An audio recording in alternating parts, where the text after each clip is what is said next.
Bank ने उनसे कहा कहा लहू मत बहाओ, उसको जंगल के इस गड्ढे में डाल दो और उस पर हाथ मत लगा उठाओ। कहाँ डाल दो? गड्ढे में डाल दो। अब कहाँ डालने की कोशिश कर रहे हैं? गड्ढे में डालने की, ठीक है ना? हाँ, आगे। वे उनको उनके हाथ से छुड़ा कर पिता के पास फिर पहुंचाना चाहता था। हाँ, इसलिए ऐसा हुआ कि जब यूसुफ अपने भाइयों के पास पहुंचा तब उन्होंने उसका रंग बिरंगा अंग रखा जिसे वे पहने हुए था। तो कपड़ा जो होता है हमारे इज्जत मान और सम्मान को दर्शाता है। क्या? कपड़ा। तो इन्होंने सबसे पहले क्या उतार रहे हैं? उसके कपड़ा मतलब उसके चरित्र का खिलवाड़ कर रहे हैं, उसको अश्लील हरकत करने में लगे हैं, उसके अपमान करने में लगे हैं। हालेलुया। इसलिए आज मेरे और आपकी इज्जत का क्या करते हैं लोग? अपमान करते हैं। ये ईसाई बन गए, ये धर्म बदल लिए, धर्मांतरण कर लिए, ये कर लिए, वो कर लिए। ये सब बेफजूल की बातें हैं, अकल नहीं है इनमें। इतने पढ़े लिखे होते तो बुद्धि खुल जाती है इनकी, पर दिमाग नहीं लगाते ये लोग। एक किसी ने कह दिया ना कि तेरे कान को कौआ ले गया, तो गधे कहीं के कान छूते नहीं, वो कौआ के पीछे भागते हैं। अकल तो लगाओ कम से कम, बुद्धि तो लगाओ कम से कम। हम यहीं के जन्म स्थान है, हम यहीं के पैदाशी है, हम यहीं के मूल निवासी है। हम कहां से विदेशी कांटेक्ट कर लें? इंग्लिश तो अच्छा से आती नहीं, हम विदेशियों से कैसे रिश्ता जोड़ लेंगे? पर यह बात इनको समझ में नहीं। अपने आप को बनते बहुत होशियार हैं, और होशियार कौआ हमेशा गू में ही चोंच मारता है, इसलिए इनका चोंच हमेशा वहीं जाता है। कोर्ट करके देखते हैं, कचहरी करके देखते हैं, थाना अदालत करके देखते हैं, होता कुछ नहीं है। व्यक्ति जेल जाता है, परेशान होता जरूर है, पर न्याय तो सच्चाई के साथ ही रहता है। हालेलुया। इसलिए ये अपने बल थल से लगाकर हमारी इज्जत को क्या करने में लगे हैं? अपमान करने में लगे। इसलिए हमारे नाम को क्या करते हैं? बदनाम करते हैं। करिए, हमारा कुछ नहीं जा रहा है। हमारा तो पद वही होगा, पोजीशन वही होगी, ताकत वही होगी, सामर्थ्य वही होगी, चाहे हम दुनिया के कोई भी कोने में रहें। हालेलुया। इसलिए 11 भाइयों ने मिलकर उसके क्या करने लगे? रंग बिरंगे अंग रखे को क्या करने लगे? उतारने लगे। इसलिए मेरे और आपके ऊपर क्या है? नाना प्रकार के दान वरदान है परमेश्वर के। शैतान को नाश करने का, दुष्ट आत्माओं को निकालने का, बीमारों को चंगा करने का, प्रार्थना के द्वारा अद्भुत काम करने के सारे वरदान मेरे और आपके जीवन में हैं। एक सही शिक्षा देने का, सही मार्ग बताने का, दर्शन देखने का, भविष्यवाणी करने का, अच्छी शिक्षा देने का, सुसमाचार फैलाने का, सारे वरदान किसके अंदर है? अपने अंदर हैं। और ये सारे वरदानों को ये लोग क्या करना चाहते हैं? उतारना चाहते हैं कि ये तुम्हारे ऊपर ना रहे। इसलिए मुझे और आपको पाप में गिराने की कोशिश करते हैं, मुझे और आपको अधर्म में ले जाने की कोशिश करते हैं, मुझे और आपको भ्रष्ट करने की कोशिश करते हैं, मुझे और आपको अंधकार में लेके जाने की कोशिश करते हैं। आज क्या हो रहा संसार में? सब एक दूसरे को भ्रष्ट ही करने में तो लगे। फेसबुक के द्वारा, व्हाट्सएप के द्वारा क्या कर रहे हैं? सब भ्रष्ट कर रहे हैं अपने आप को।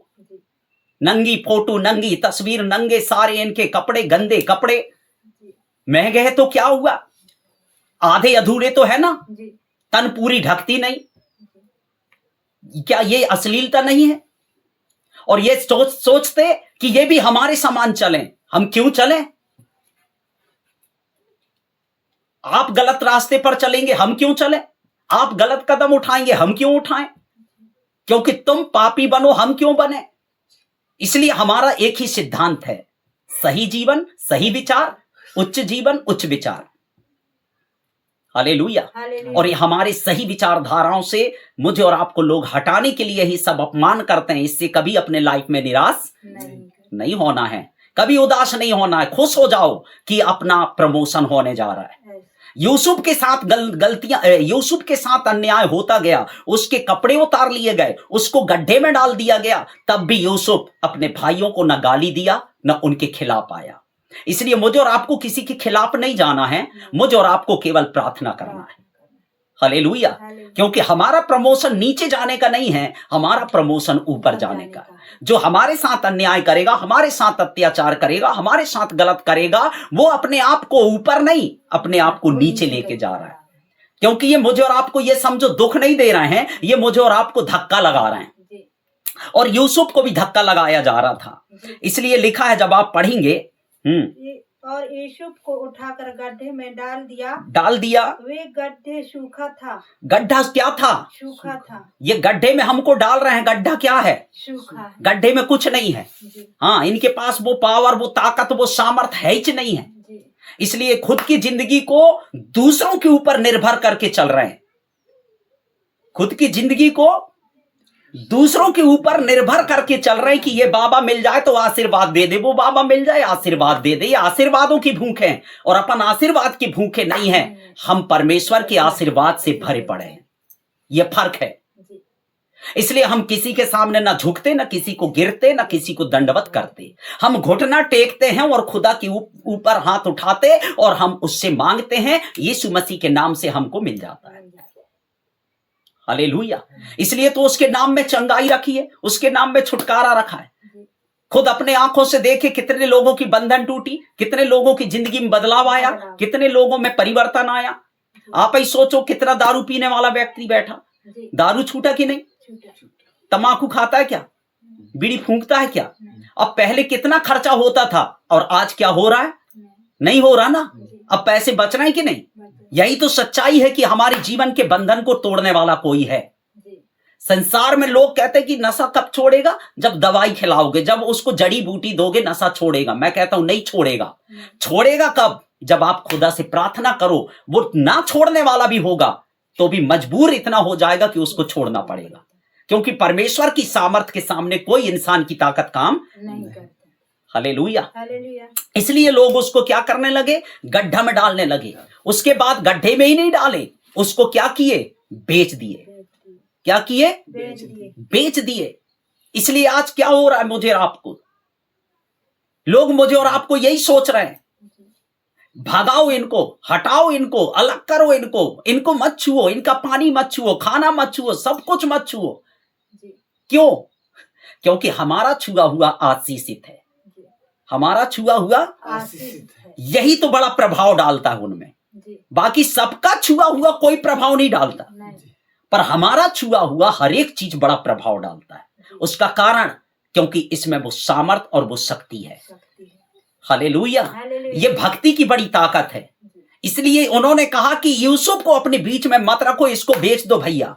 ये कल के दिन इतना पावरफुल ना हो जाए कि हमारे ऊपर हाथ रखे कि हम गिर जाएं। और आज यही तो हो रहा है। हालेलुया। इसलिए अपने से सब डरते हैं। गुरु वैद्य भी डरते हैं कि इनको भगाओ नहीं तो हमारा धंधा चौपट हो जाएगा। पंडित लोग भी डरते हैं कि इनको भगाओ नहीं, हमारा धंधा चौपट हो जाएगा। क्योंकि ये लूटते नहीं हैं, ये केवल दुआ करते हैं और दुआओं से इनका काम दिख रहा है। और हम तो सब ले दे के भी काम कर रहे हैं, उसके बाद भी काम। हालेलुया। यही एक बड़ा फर्क है। यही एक बड़ा फर्क है। यही एक बड़ी पहचान दी परमेश्वर ने। इसलिए आगे लिखा, और उसमें कुछ जल न था। तब वे रोटी खाने बैठ